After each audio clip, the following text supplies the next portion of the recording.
Hello, this is Damon Melcher with X-Treme Bait Tanks. Today I'm with Anthony Murphy, ProStaffer for X-Treme. How you doing? Pretty good, Damon. How about Yeah, yourself? excellent. It was a great handshake. Somebody, Chris, giving you a hard time about that, wasn't he? He likes to give you a hard time, doesn't he? Yes, he does. Hey, I want, we're up here in Ohio today delivering your 2021 tank. And before we get into the tank, I like to do this as an interview process just so that we can post that out there and let people know a little bit more about you and who you are and what you do. Now, I know you've been on board with us for going on 3 years now. Is that right? Yes, I Yeah, believe so. almost three. Yep. And but give us a little background on you. Well, I've been fishing catfish for quite a long time, since we were little, and I had a hard time with finding the right bait tank. And messed around with rubber totes and anything, you name it. And whenever I first got my hands on this, what a game changer that was. Wow. I had to spend the extra money, but it was well worth it. Well, I tell you, a lot of people refer to these as the most important piece of equipment in your boat. And I think it's pretty interesting because if you do live bait fish, regardless of what you're fishing for, if you don't have bait, you're not fishing. Right. Doesn't matter what kind of rods and reels you have, line, trolling motors, live scopes, none of that stuff. It's all about the bait. How did you discover X-Treme? Through Chris's videos. Okay, Yep. all right. I seen that, and He's come a long way on those, hasn't he? yes, yeah. Yes, he We're did. going to talk a little bit about Chris and the relationship that you two have as well. Okay. But really excited to present you with this today because I think right out of the gate you've already noticed something. What have you noticed? I noticed the tank color. The red. Yes. So if you recall, everything on our bait tanks to date has always been the white, black, white. And that theme developed because that material, anything with the white, we felt helped to reflect heat. And we wanted to do whatever we could to prevent heat from getting in the tank. So you've got on the walls, you've got a double wall, which is a 1-inch air pocket. And since heat prefers a solid surface to transfer through, that air pocket actually serves as an insulator. So it prevents heat from getting inside the tank. We have white, black, white, we have white, blue, white, and white, red, white. And when I came across this, I think Chris and I and some other people talked about giving this as options, but I really wanted to do something special for our staffers. And you didn't know this was coming, and the reason that you're being presented with this is because of what you've done for X-Treme. And we've picked 3 people this year. You're one of 3. Chris Bolt was the other, and the third one doesn't have a clue. He's about to get his. But anybody see a white, red, white X-Treme bait tank, not only do you know that's a staffer, but it's somebody that absolutely knows his stuff. So from the bottom of my heart to you, from X-Treme, thank you very much for everything you've done for us. Thank you, Damon. It's been an absolute pleasure. Now you're up in Millersburg, Ohio. Yes. And you were just telling me you're about 2 hours from Lake Erie. Yep. And 3 hours from down here where we're at today. Now, I know you said you do the Blue Cats. Yes. But I didn't know until you two, and I'm pointing to Chris Souders, got on a boat with Catfish Crazy doing channel cats out of Lake Erie. Yes, that is correct. Yeah, I think did you find that surprised a lot of people for them to learn that they could fish for catfish out of Lake Erie? There's, it's everybody that wants to go up there to the lake, they just focus on walleye. They say walleye, perch, but the main priority is the amazing walleye fishery. But Right. little do they know that it is I believe is a world-class channel cat fishery as Wow. well. Yeah, that's pretty cool. Like I said, the few times I went up there as a kid, we were fishing for walleye, obviously, with the Erie dearies, I think they called them, and night crawlers, and then smallmouth. But there you go with catfish. Yep. Now, when you go up and you're live bait fishing, what's your bait of choice? Gizzard shad. Yeah, the nastiest creatures on earth, right? Yep. So what's always nice about our bait tanks is they do 3 things, regardless of the size, the color, the bells and whistles that you have in them. They'll circulate, filter, and oxygenate that water.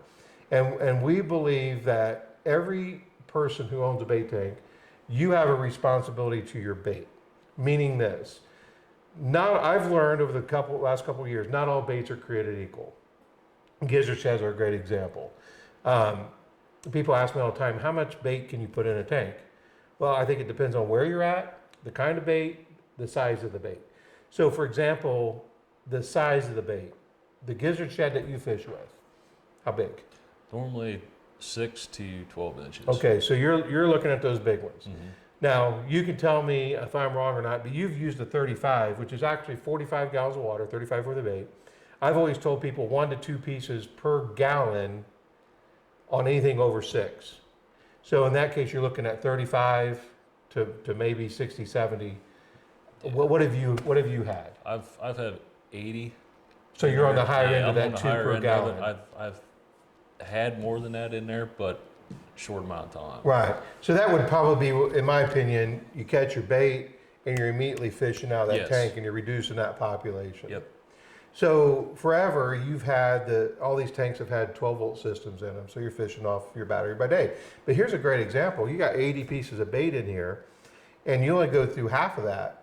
How nice is it to be able to carry bait over to the next day? It's been a game changer. Right. Not putting the stress on the shad, moving them from tank to tank, and it's definitely been a game changer. Right. So if you hear what he's just talking about, a lot of guys, especially who got the homemade jobs, God love you if that's what you want to do, but they'll actually get back off of their boat. They'll have some type of a holding station at home. Mhm. Here you are handling that bait one more time, putting them in bed for the night, handling them again, getting them back in, and that, in my opinion, stresses them out. Yeah, you're putting stress on the fish. You're descaling them. I mean, Right. they're gonna stress out. Right. The nice thing about having the 110 in the bait tank is you can put your bait to bed, meaning Yes. you can just disconnect from your 12-volt, plug it right into the wall.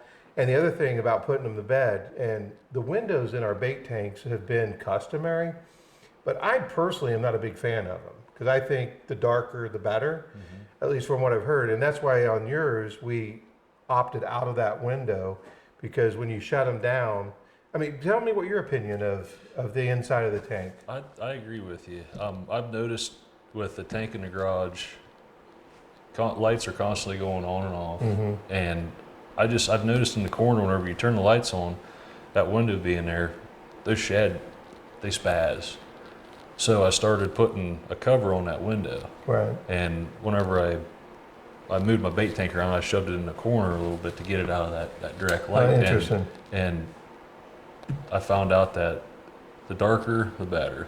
The longer you can keep them in the darkness, the calmer they'll be. So we're gonna talk about that as well. And you know, obviously we can't talk to the bait, but you can look at the bait and with the red nose and the scale loss and just how active. I mean, you know when you pull a piece of bait out, this is a good frisky piece of bait versus one that is not so much, because everybody has an opinion. If meaning this, from what I've heard, when you're catfishing, for example, there's something about red nose that catfish don't like, right? So obviously you want to avoid that at all costs. And what causes that red nose? Is it just distress and Just them them beating, bumping around, or yeah, what? them beating. Their noses they're really sensitive. All right. So let's go into what the 2021 features of X-Treme are. And it's interesting, just the improvements that we've made in the tanks. They still circulate, filter, and oxygenate, but just the quality of the welds, the material, the hardware that goes in, what we're able to do. Obviously, the etching doesn't affect, the bait at all, but it's just a nice feature to have. And I do want to talk about your guide service. Where did Catch 'em Deep coming from? We were sitting around the house, and wife and I were spitting back ideas. Right. She goes, you like fishing deep water? So I do. I'd like to. We were tossing back this deep waters and deep water charters, deep water fishing, Right. and we just couldn't find that last word to really click, So we switched things around and Catch 'em Deep. catch them deep, So what's deep to you? 30 plus. Okay. And again, you're looking for blues, right? Blues, flatheads, Mhm. yeah. Gotcha. All right. And if we go back to what we was talking about, the upgrades that we made in these tanks, with the welds and the hardware, the pumps, we went to the filter socks. Because did you ever have an opportunity experience with the filter pads Yes. versus the socks. Yep. And obviously with the socks, I mean, they do a Yeah. phenomenal Huge, job. huge difference. Let's take a look inside, because here's some other features that we have with, there you go. Yes.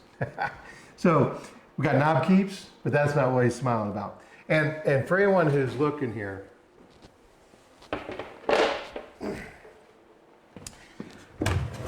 this is something that we're playing around with. You can't tell by looking at it from the outside, but since this is dual wall, we're actually in the process of purchasing material, same composition of the white, only it's black. And we've actually put cameras down in here and shut the lid just to get an idea of the light penetration. And the white on white, I mean, it's really not that dark. It surprised me. Matter of fact, Chris, I think we were here when we did that and we looked at that video. I was like, wow, there was a lot of light that penetrated through. But with the dark walls, I mean, you talk about pitch black. Even though the bottom of your lid is white, you got the black floor and the black walls. So this is the third one that we've made. Chris has got a 65, and we were talking about the 100 that we made that's down on the Tennessee River with Brian Townsend, who's one of our newest ProStaffer. And what he's actually been able to do on this 100-gallon. Now you got to remember the footprint on this thing is 40 by 47.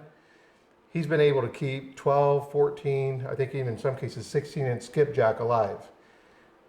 We're really at the experimental stage of this. I have no idea what this is going to do for you if you ever decide to go that route.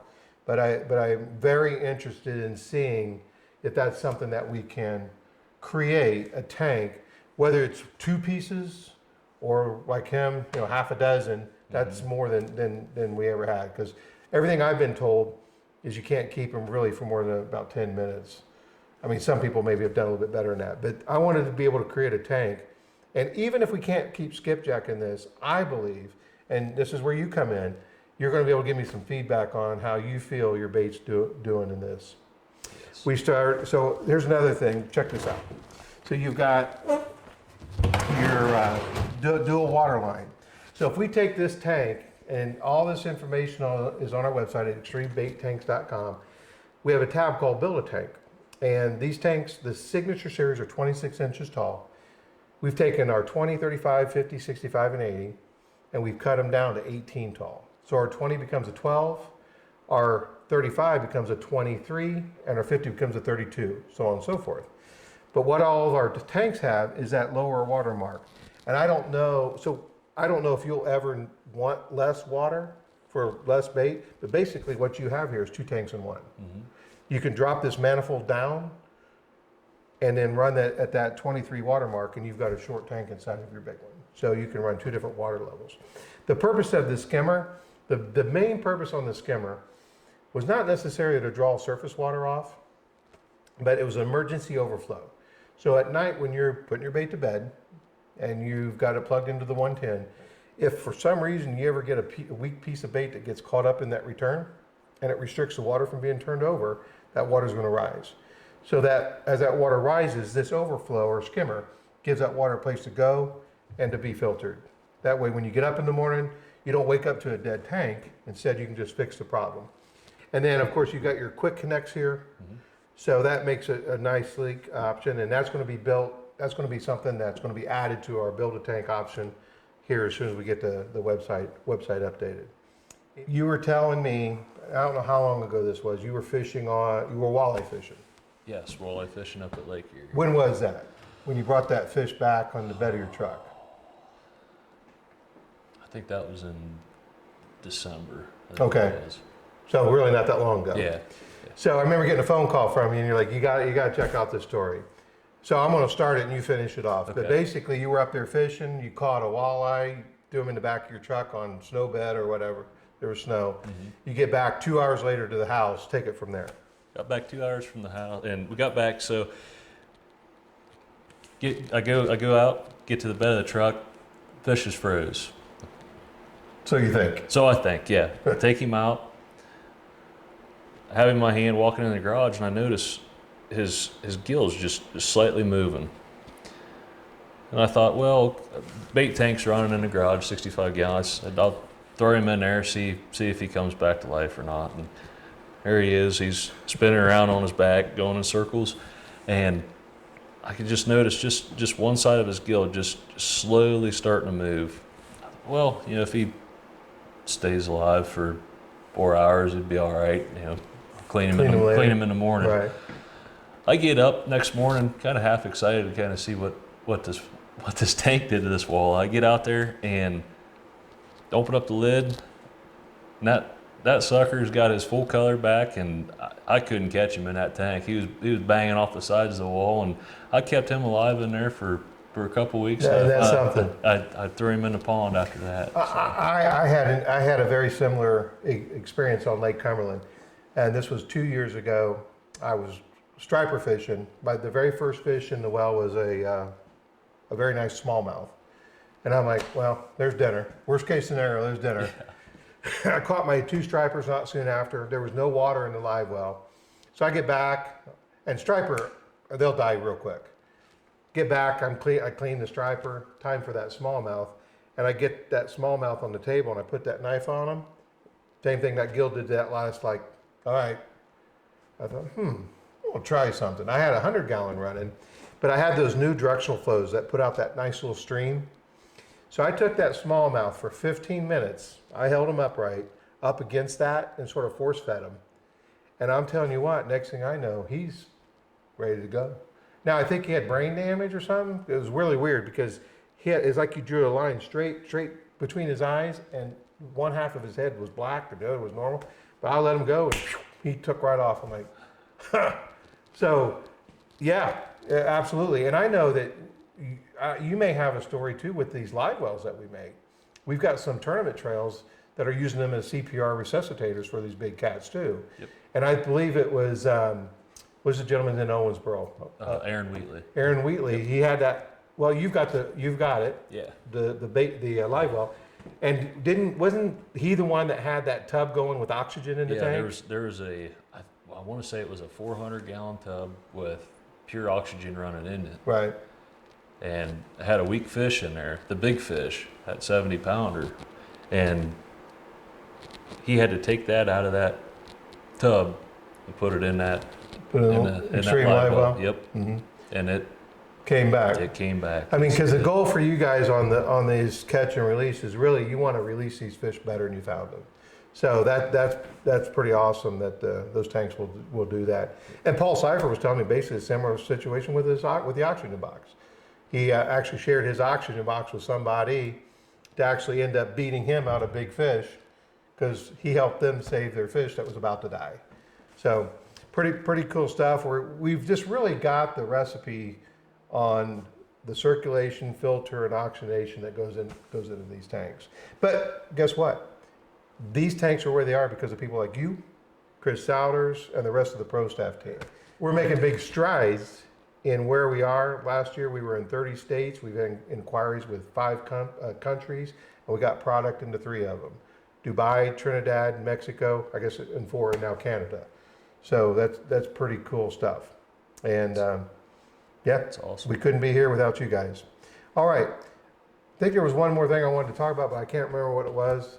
Chris said, oh, I know what it was. Yeah, we have to, yes. So how was the show? Catfish Crazy? Yes, it was great. Yeah. Yeah. Yep. Not once, but twice? Well, there's 3 times? No, the second one didn't make it. Okay. But it was still a good time. It was trial and error. Yeah? Yep. You feel like celebrity? Again, no? I feel privileged. Yeah. Well, that's pretty cool. That's pretty cool stuff. And to be able to share a boat with Chris anytime, yeah. I'm sure it would be pretty amazing. I wouldn't know what it's like, but I hear it's pretty cool. I'm looking forward. Hopefully we can make something. Hopefully we can make something. Okay. But again, thank you very much. Thank you. Looking for a great 2021. Yes. And really with that, if you have any questions about products, prices, or sizes, visit extremebaittanks.com. And until then, we hope you have an extreme day.